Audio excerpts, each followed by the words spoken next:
रात के अंधेरे में मैकू अपनी कार को दौड़ाए जा रहा था। मैकू को खुद कार चलाना और दूर दूर की यात्राएं करना बहुत ही पसंद था। मैकू की बगल वाली सीट पर उसका दोस्त रमेश बैठा था। वे दोनों मुंबई से मैहर भगवती के दर्शन के लिए जा रहे थे।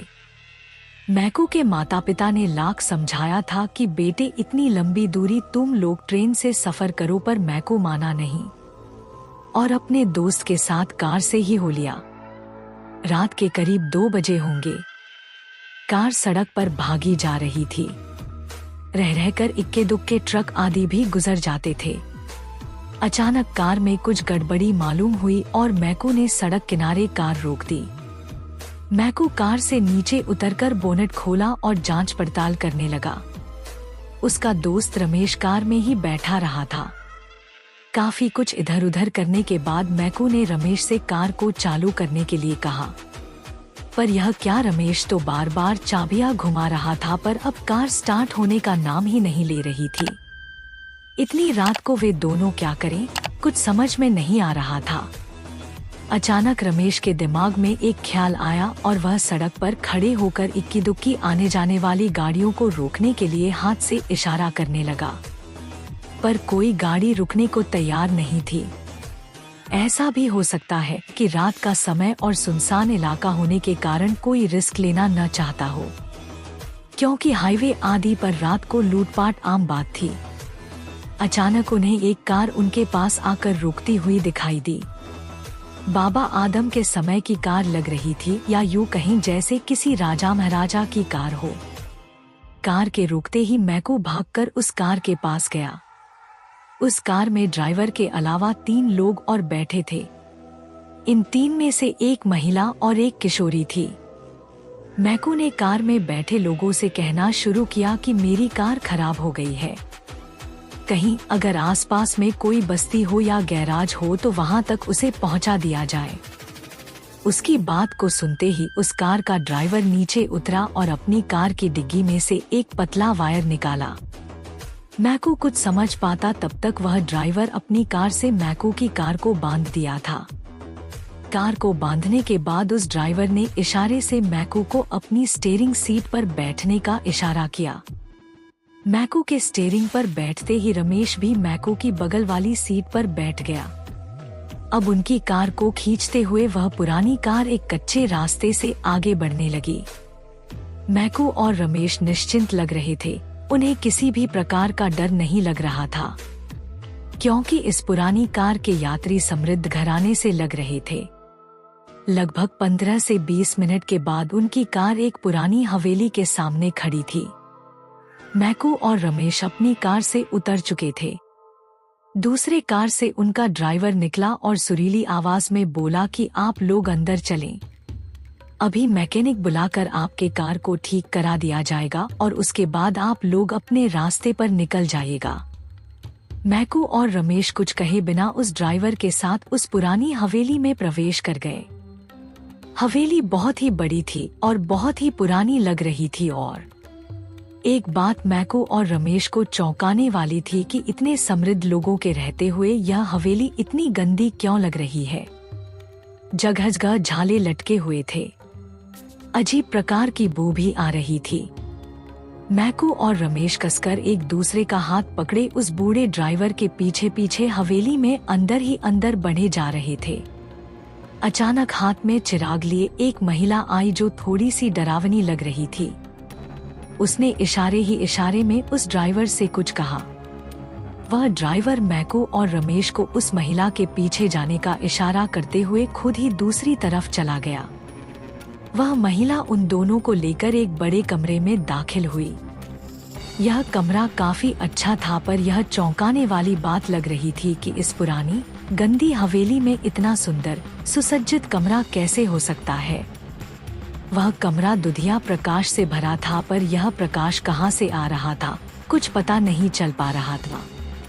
मैकू और रमेश उस कमरे में लगी आलीशान कुर्सियों पर बैठ गए। उनकी आवभगत शुरू हो गई थी, पर अब उन दोनों को बहुत सारी बातें अजीब लग रही थीं। अब उस बड़े कमरे में कम से कम 12 से 15 लोग जमा हो गए थे। कहीं स्वादिष्ट भोजन की खुशबू थी तो कहीं पैगों का दौर चलना शुरू हो गया था। मैकू तो आए दिन दूर दूर की यात्राएं करता था। रात बेरात वह कहीं भी चला जाता था। उसे भूत प्रेत पर विश्वास तो था, पर वह एकदम निडर स्वभाव का था। वह अपने आप को मां मेहरवाली का बहुत बड़ा भक्त मानता था।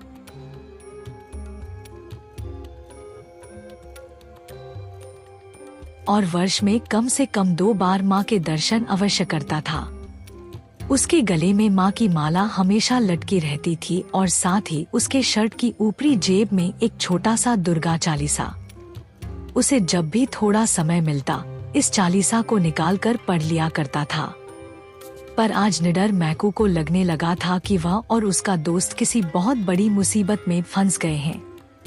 उसके आसपास के लोगों का व्यवहार कभी कभी अजीब चौंकाने वाला लग रहा था। मैकू फिर भी डरा नहीं और हिम्मत से काम लिया।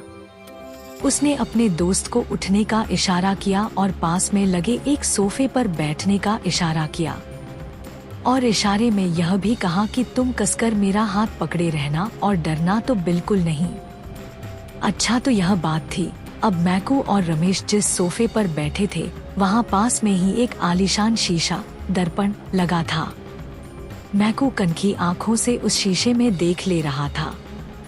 रमेश को अजीब लगा कि मैकू उन कुर्सियों पर से उठकर इस सोफे पर क्यों बैठा। शायद मैकू रमेश के जहन में उठने वाली बात को समझ लिया था। उसने उसे शीशे में देखने के लिए इशारा किया। अरे यह क्या! ज्यों ही रमेश ने शीशे में देखा उसकी तो सिट्टी पिट्टी ही गुम हो गई। भय से उसका चेहरा पीला पड़ गया। दरअसल उस कक्ष में चलते फिरते अच्छे लोग इस शीशे में बहुत ही भयानक लग रहे थे। इतने भयानक कि रमेश का कलेजा उसके मुंह पे आ गया। वह पसीने से पूरी तरह भीग गया। शीशे में उसने यह भी देखा कि यह लोग जो पानी या मदिरा पी रहे हैं वह खून जैसा लग रहा है। यह लोग जो खा रहे हैं वह किसी की मांस या हड्डियां लग रही हैं। वह तो अब पूरी तरह से परेशान था, क्योंकि उसे लग रहा था कि अब उन दोनों का बचना असंभव है। अभी वे आपस में कुछ बात कर पाते तभी एक बूढ़ा बड़ी बड़ी मूंछों वाला उनके पास उपस्थित हुआ। वह लोई ओढ़े हुए था और उसके पीछे पीछे 2 से 3 सेवक टाइप के लोग भूत थे। वह बूढ़ा मुस्कुराते हुए मैकू से कहा कि आज उसकी पोती का जन्मदिन है। अच्छा हुआ कि आप लोग भी आ गए। हमारी पोती का जन्मदिन धूमधाम से मनाया जाएगा और इसमें शामिल होने वाले सभी लोगों को राजसी कपड़े पहनने होंगे। अस्तु आप लोगों से गुजारिश है कि पास के कमरे में जाकर अपने पहनावे बदल लें। यह बात कहते हुए वह बूढ़ा बार बार मैकू के गले में लटकती हुई माला को देख रहा था। उस माला के तरफ जब भी उसकी नजर जाती वह थोड़ा भयभीत लगने लगता।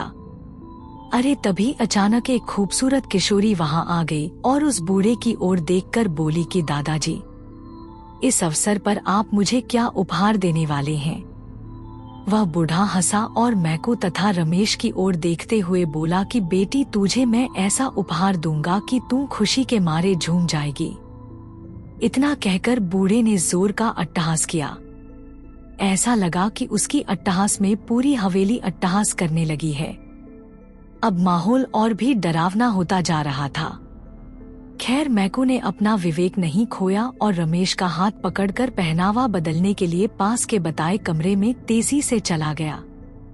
कमरे में पहुंचकर जब रमेश डर के मारे अपने कपड़े उतारने लगा तो मैकू ने उसे रोका और कहा, बेवकूफी मत कर, अपने कपड़े को पहनकर रख। और साथ ही उसने अपने जेब से दुर्गा चालीसा को निकालकर रमेश की जेब में रख दिया और कहा, डर मत। देखा नहीं कि मेरे गले की माला को देखकर वह बूढ़ा कैसा भयभीत लग रहा था। अब उन दोनों ने वहां रखे कीमती राजसी कपड़ों को अपने पहने हुए कपड़ों के ऊपर ही पहन लिए। कपड़े पहनने के बाद मैकू ने रमेश का हाथ कसकर पकड़ते हुए कहा कि तुम डरना मत, हम लोगों के साथ मां मेहरवाली हैं और उनके रहते ये भूत प्रेत हम दोनों का कुछ भी नहीं बिगाड़ सकते। इसके बाद वे दोनों कमरे से निकलकर फिर उस बड़े कक्ष में आकर सोफे पर बैठ गए। देखते ही देखते पार्टी शुरू हो गई। उस बूढ़े की पोती किसी राजकुमारी से कम नहीं लग रही थी, पर उसी को शीशे में देखने पर वह एक महाकुरूप, डरावनी साया के रूप में तब्दील हो जा रही थी। वह किशोरी प्रसन्न मन से मैकू के पास आई और उसके कंधे पर एक हाथ रख दी। अरे यह क्या! कंधे पर हाथ रखते ही ऐसा लगा कि जैसे उस किशोरी को 440 वोल्ट का करंट लगा हो। अभी कोई कुछ समझ पाता तब तक वह बहुत दूर जाकर गिर गई। अब तो वहां हड़कंप मच गया। मैकू सब समझ रहा था।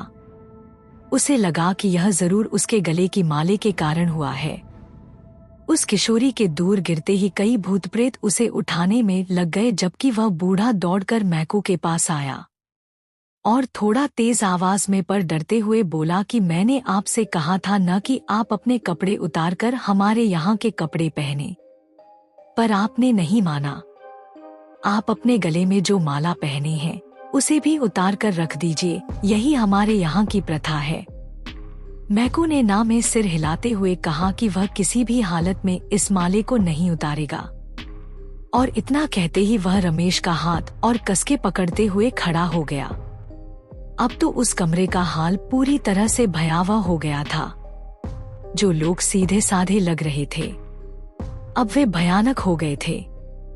कुछ के तो बड़े बड़े दांत बाहर निकल आए थे, तो कुछ अजीब हरकत करते हुए मैकू और रमेश को डराने की कोशिश कर रहे थे, पर किसी की हिम्मत नहीं हो रही थी कि इन दोनों के पास आए।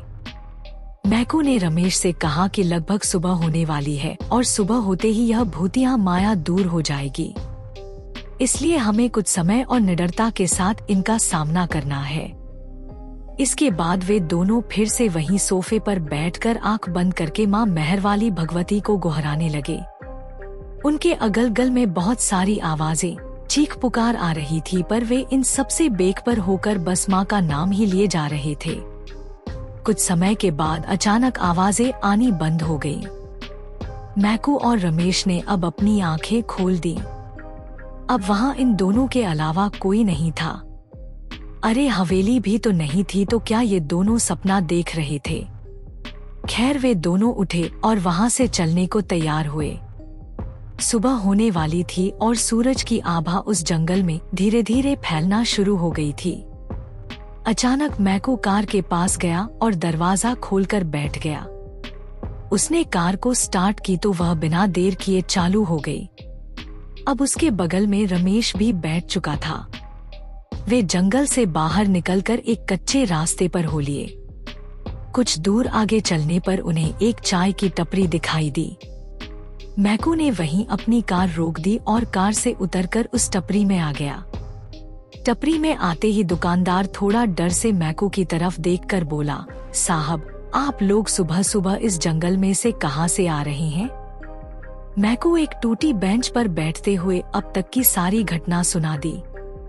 दुकानदार ने एक लंबी सांस लेकर कहा कि अच्छा हुआ कि आप लोग सही सलामत बच गए, नहीं तो कई सारे लोग इन भूतों के ऐसे शिकार हुए हैं कि या तो वे पागल हो गए या किसी बड़ी बीमारी के शिकार। सब्सक्राइब करें भैरव फैक्ट्स चैनल को।